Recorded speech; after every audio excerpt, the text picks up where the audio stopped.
The climate control system can automatically maintain independent comfort levels for the driver and passenger, even under changing weather conditions. Use the temperature control knobs to set the desired temperature for the driver and the passenger sides. Then press the corresponding auto buttons, and the system will automatically maintain that comfort level via the heating and air conditioning systems.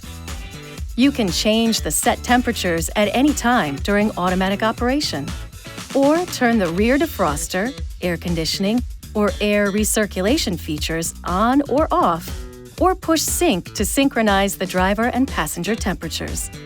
The system will adjust to accommodate each new request. Speaking of air recirculation, this feature can keep odors and traffic exhaust out of your cabin. It will also optimize cooling when you first turn on the AC. Air recirculation has 3 modes: automatic, forced activation, and forced deactivation. Press the button once for automatic recirculation. The left side indicator will light up. This mode leaves your auto climate feature in control of recirculation.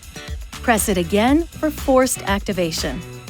The indicator on the right will illuminate. In this mode, recirculation is always on.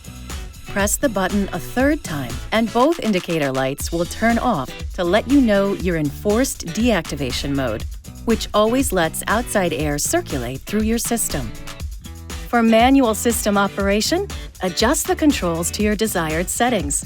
To turn the air conditioning on or off in manual mode, push the air conditioning button in the center of the blower speed knob. Push the front defrost button to activate the front window defrost. Push the rear defrost button to activate the rear window defrost. Keep in mind, you cannot use defrost and air recirculation at the same time.